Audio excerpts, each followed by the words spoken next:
Hi friends, మనం ఈరోజు మీటర్స్ని ఫీట్లని మీటర్స్లోకి ఎలా కన్వర్ట్ చేస్తామో మీకు చెప్తాను. అయితే చాలామంది ఇంటి మెజర్మెంట్స్ తీసుకునేటప్పుడు ఇంజనీర్స్ అయితే మీటర్స్లలో తీసుకుంటారు, మేస్త్రీలు అయితే ఫీట్లలో తీసుకుంటారు. ఇలా కొంతవరకు కన్ఫ్యూజన్ ఉందన్నమాట. దానికోసమే మీకు ఈ టాపిక్ చెప్పాలనుకుంటున్నాను. మీటర్స్ని ఎలా ఫీట్లలో కన్వర్షన్ చేస్తాం, అలాగే ఫీట్స్ని ఎలా మీటర్లోకి కన్వర్షన్ చేస్తాం అనే దాని గురించి మనం ఇప్పుడు తెలుసుకుందాం. అయితే మీరు ఫస్ట్గా గుర్తుపెట్టుకోవాల్సింది అదొకటి పాయింట్ గుర్తుపెట్టుకుంటే మీకు ఆల్మోస్ట్ ఈ క్యాలిక్యులేషన్ వచ్చేసినట్టే. 1 metre is equal to 3.28 feets అన్నట్టు. అంటే 1 మీటర్ ఈజ్ ఈక్వల్ టు 3.28 ఫీట్లు అన్నమాట.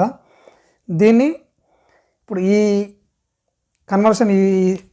కన్వర్షన్ దీన్ని గుర్తుపెట్టుకుంటే మనం ఎట్నుంచి ఎటైనా మార్చుకోవచ్చు, ఇక ప్రాబ్లం లేదు. ఫ్రెండ్స్, మనం ఇప్పుడు మీటర్స్ని ఫీట్లలోకి ఎలా మార్చాలని చూద్దాం. దీనికి ఫార్ములా వచ్చేసి, అంటే ఫార్ములా అని కాదు, మీకు గుర్తుకుండాలని ఇట్లా చెప్తున్నాను.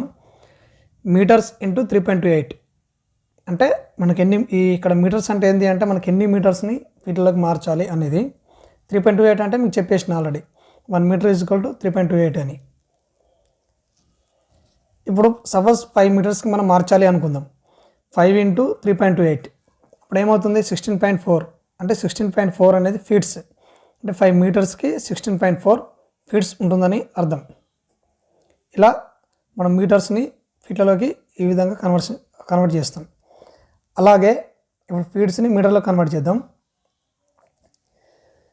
దీనికి ఎలా అంటే ఫీట్స్ బై 3.28. సరే, ఫర్ ఎగ్జాంపుల్ మనం 10 ఫీట్లని మీటర్లో కన్వర్ట్ చేయాలనుకుంటే 10 అంటే 10/3.28 వేయాలి. అప్పుడు ఎంత వస్తుంది? 3.05 వస్తుంది. 3.05 అనేది ఇక్కడ మీటర్స్.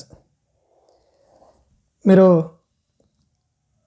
కన్ఫర్మేషన్ చేసుకోవాలి అంటే మీ దగ్గర టేప్ ఉన్నట్టయితే కూడా చెక్ చేసుకోవచ్చు.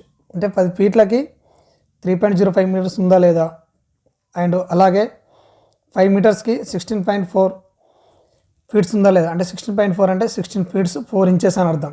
అక్కడ ఈ విధంగా ఉందా లేదా అనేది చెక్ చేసుకోవచ్చు.